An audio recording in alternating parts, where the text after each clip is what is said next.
I was never really a big fan of the original Avatar film. It's not that I thought it was a bad film or anything, I just didn't see what all the hype was about. Granted, I didn't see it in theaters and I was pretty young at the time, so I guess that's the reason why I didn't think that. I feel like that was a film you had to see in theaters when it came out. So when Avatar: The Way of Water and all its sequels were announced, I wasn't that excited for them.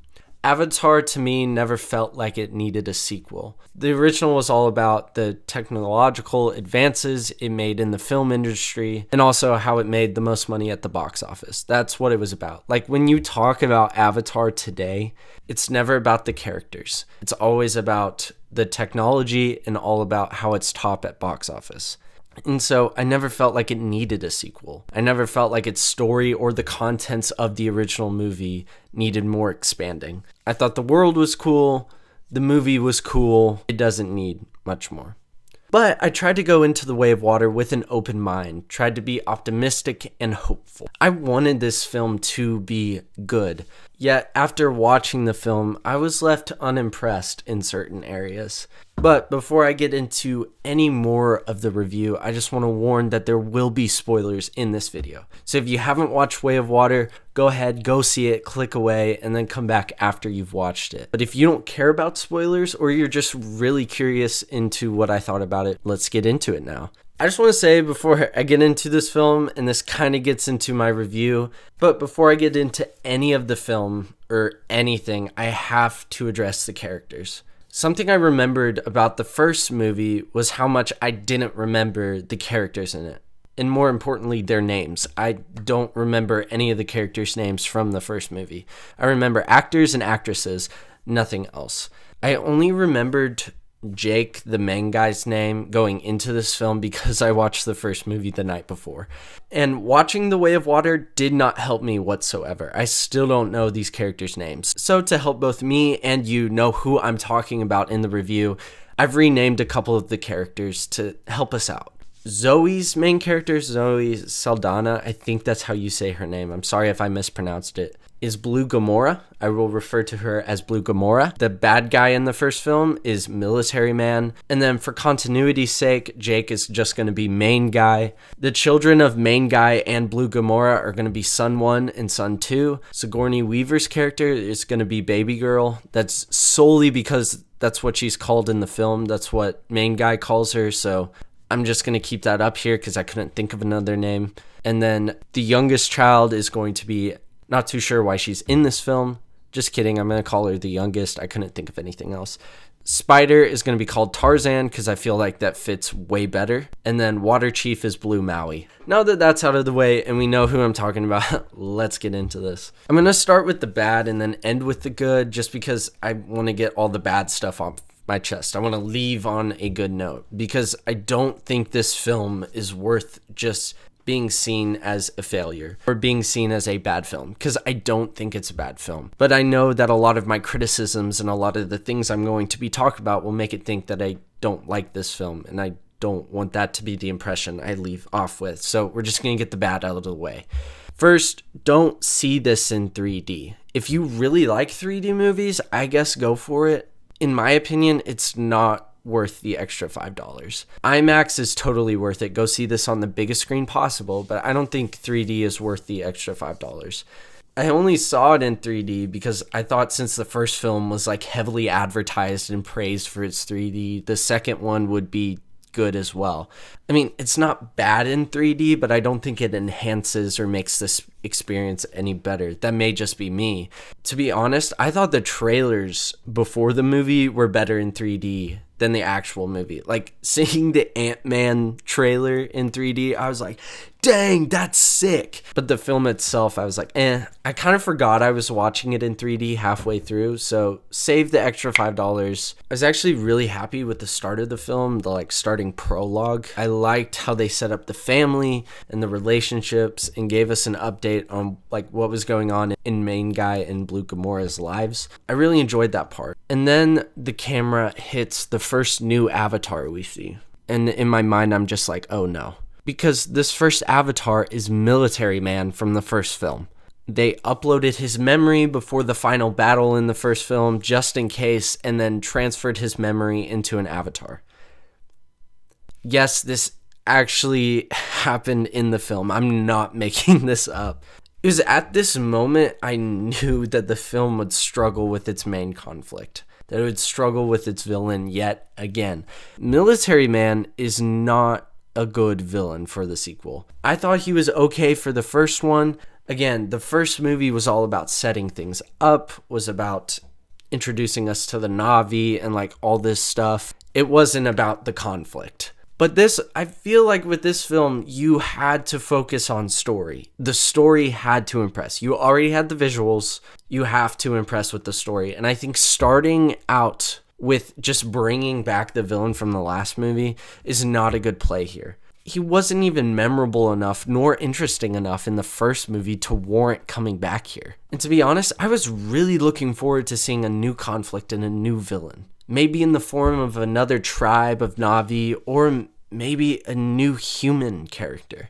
But instead, we got the same villain with a familiar yet boring revenge plot. Which, if you think about the whole revenge thing, to me it doesn't make much sense. This is a clone, not the actual military man. And they go to lengths to explain that. Like when he's with his son, which is a whole nother thing. It's like, I'm not actually your dad. All this stuff, like I'm not actually him. They set it up, all this stuff, and then they play it off like he is at the same time. It can get confusing. It makes sense, but it's confusing. And so I don't get this Avatar's desire to like kill Jake and like to get revenge. If it was a clone that's being told what to do, that would make sense, but it seems like he has his own motivation or something. I don't know. I thought it was dumb. But throughout the film, I was like, okay, they're going to kill him off at the end of this film. They just didn't have a villain for this film. In the third one, they're going to bring in someone new. And then they don't kill him off in this film, which I don't know why they decided to let him live. I want them to use someone else. I want a different main villain. And the fact that he's coming back for the third film kind of makes me less excited for it. I don't mind them bringing him back necessarily, but I feel like at least doing it this way should have been saved for a later film. I don't think this works as the direct sequel to the first film. I don't think this works. Another comeback I wasn't overly fond of was the return of the Sky People, or humans, whatever you want to call them. Like I said earlier, I really wanted to see conflict between tribes, or maybe from something else local to Pandora. In my opinion, this film needed to flesh out Pandora way more, and I felt like a conflict from within the world would have done that. Kind of with the general, I don't necessarily mind the return of humans if they did it in a later film. And even since they decided to use them in this film, if they fleshed it out more, if they made it different from the last movie. In the last movie, remember, they were there because there was a resource that sold for lots of money and they were trying to mine it up and send it back to Earth so they could get rich or whatever. Which, again, in the first film was whatever, but to do it here again is just really lazy. They're back to take another resource that is worth a lot of money. Super exciting motivation right there. Can really get behind that one. Really makes me relate to the characters there. But what also frustrates me is in kind of like a pass away forgetful conversation, they mention that the humans are trying to make Pandora their next home, which I was like, oh, okay, this is interesting. This is intriguing. I can actually get behind this motivation. There's nothing more after that. That's all we get there. Like, maybe it's a setup for a future movie, but I'm like, why not go into this now? I wish they made that the main motivation, that the reason they're coming back, the main one at least. And I wish they fleshed that out. Like, why do they choose Pandora? They can't even breathe the local air there. Why Pandora? What happened to Earth? Yes, it's alluded to that they just ran out of resources or mined up most of it, so it's like not habitable anymore or something like that. But I wish they would have gone into it more. They can't keep Earth and humanity as just this plot device if they're going to make them the villains, the main opposition throughout this series. They gotta make us care about them. If not care about them, at least understand what they're doing. And we don't get any of that here. They're just generic people trying to get more resources. And I think if you do the opposition a little bit better, it makes the film a lot better. I love the focus on family in this film. I really enjoyed it. And for the most part, I thought it was done pretty well. I do think they made main guy not a great father, but I can get past that. One thing, however, with the family I didn't like was how they handled the children. For how much of the runtime was focused on them, I still feel like I don't know anything about them. Son 1 and the youngest child are just there half the time. They don't even do anything, contribute anything. And then Son 2 rebels at any chance he can. And baby girl is curious and will be a plot device in a future film. But like, that's it. That's all we know about them. Like, so much of this film is devoted to them, yet we know nothing about them. And it leads you to not really caring about them, and apart from the fact that they're main guy and Blue Gamora's children, which is the only reason I was remotely interested in them. And it kind of leads to the death of Son 1 to be less impactful. I actually think that they did this whole sequence incredibly well. I thought the acting was top notch, and it even moved me a little bit, but the key word there is little bit. It could have been way more impactful and way more emotional if we actually knew more about Son 1. What were his hopes, his dreams, his motivations? Why did he do what he does? We don't really get any of that here. Again, I think it could have led to his death being more impactful, at least to the audience. If they did this with all the characters, it would have made the family dynamic just that much better. Another thing I wasn't a huge fan of was how they sidelined Blue Gamora and main guy throughout the film. I thought Blue Gamora in the first film was one of the best characters. Do I know her name? No, that doesn't matter. I thought she was one of the better parts of the film, and yet they just sidelined her here. She does have some awesome action sequences, and I think out of all the actors and actresses, Zoe Saldana does the best here. Both of these characters don't really do anything except for the beginning and the end. I thought this movie was a perfect opportunity to flesh out and expand both their relationship and their individual characters, but nope, we don't get any of that here, and I think that was a huge missed opportunity, a huge mistake. The last thing I'll say in this more negative section of the review is that this film is way too long. And don't get me wrong, I like long films. The Batman, Endgame, Lord of the Rings films, I thought were always great lengths and never felt long to me. Yet this film just drags on. Oh my gosh. At about hour 2, I was like, we need to wrap this up. And there was a whole hour after that. I was only 2/3 of the way done with the film, and I was ready to be done. You take out the rhino whale part of this film, and it's probably at least 20 minutes shorter, which I think is way more reasonable than 3 hours. It has no reason to be 3 hours long, and you feel it. You feel that 3 hours.